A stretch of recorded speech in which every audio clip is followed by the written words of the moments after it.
Well, we were up early and had breakfast, finally got our bags out, caught the transfer with John, our amiable bus driver, and we're finally at Dublin Airport waiting to check in for our flight to France via Gatwick. And Helen's trying to work out what's liquid and what's not. Anyway, next report will be Gatwick.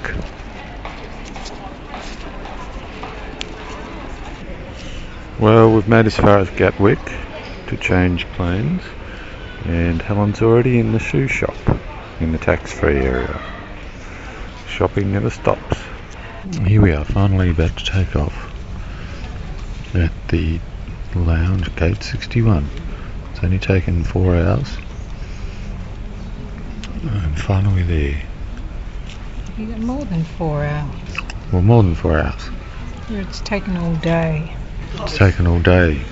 7 o'clock at night, it's taken What time 12 did we leave? hours. 12 hours since we got up in the morning. Oh God. 12 hours. And 2 Guinnesses.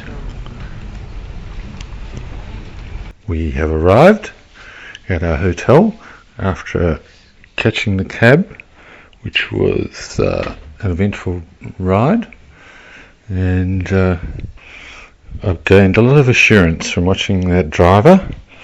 He seemed sticking to the right hand side seemed quite logical, and he spoke little English, so we didn't have much discussion.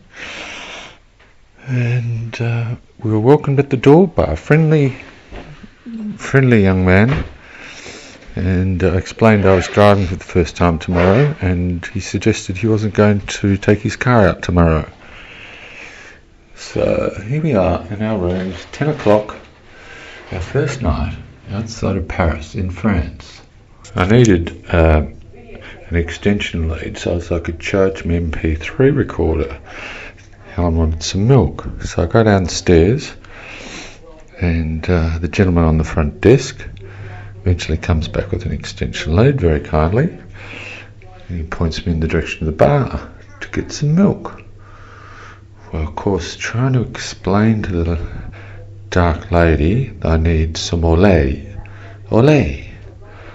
Ah, milk, she laughs, finally. Then she gets me the milk, laughing her head off. I walk out of the bar, go to the lift, carrying my MP3 recorder, the extension lead, and a jug of milk, get into the lift, and this strange character, Jacques Tati looking guy, gets into the lift and just looks at the combination of things I've got and just nods. It was a wonderful introduction to Nantes.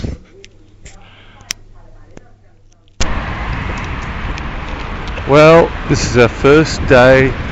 We woke up, had breakfast, pleasant breakfast, and then I walked off to pick up the car. It took me 15 minutes or so to pick up the car. Spoke to the lady. She spoke un peu anglais, so I managed to communicate. Then finally found the car, which was in a parking lot of 500 metres around the corner. Found the car, got in the car.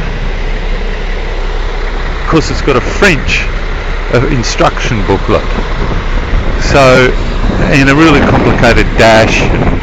So I'm looking at the thing, and then I'm trying to find out how the hell. The only thing I couldn't find out was how to take off the handbrake. How long will go across this side? So to find out how to turn off the handbrake, I'm searching around, trying to understand the French. No chance. I sat there for about 10 minutes trying to work it out. Then finally I noticed a guy from Hertz. I grabbed him. Fortunately he spoke English, so he's having a go at it, and he couldn't find it either. So eventually after 5 minutes he finds it, and it's this bloody button. So I released the handbrake and finally made my way out of the car park, and then stumbled my way, God knows how, and not remembering how the hell to get back to the hotel. But fortunately I'd programmed it into TomTom, and TomTom's on half volume, and I'm just vaguely hearing his instructions, negotiating roundabouts, trying to keep on the right side of the road. And I thought, oh bugger, I'm totally lost here. But then I thought, I'm going to throw my face totally into TomTom, and so with that he found me back to the hotel. Good old TomTom. So back at the hotel I caught up with Helen, and we got the book with the bags out and loaded the car, then off we went. Of course TomTom was in fine form, but by this time also I realised there's a navigator in the car. If couldn't bloody understand that, that's all in French also. So we've got 2 GPSs operating now, but TomTom was excellent, and we decided to take the highway to Angers. And of course Helen's in total panic. She couldn't even look at the road, freaking herself right out, constantly telling me to slow down. But once we got onto the highway, all was fine, and we had one stop for a toll, which was €7.50. Anyway, we finally arrived at Angers. It's at 1 o'clock, and we're right opposite the chateau. So we may go in, we may just look around.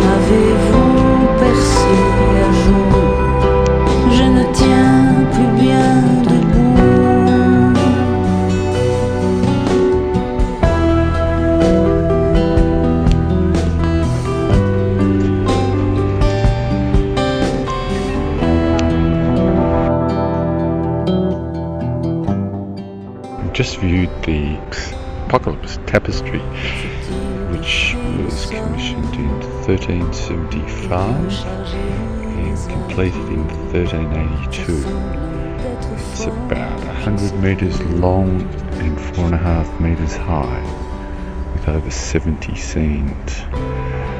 It was supposed to be depicting the Book of the Bible, the last book of the Bible, written by St. John, the end of the 1st century. It also had his rich and social and political details from the end of the 14th century. Well, we've just finished our tour of the chateau. Extremely interesting. It was built originally back in the 13th century. And in the 14th and 15th centuries, the Duke of Anjou, Louis I and Louis II and King Reine, enlightened princes and art lovers developed a dazzling court life in the chateau.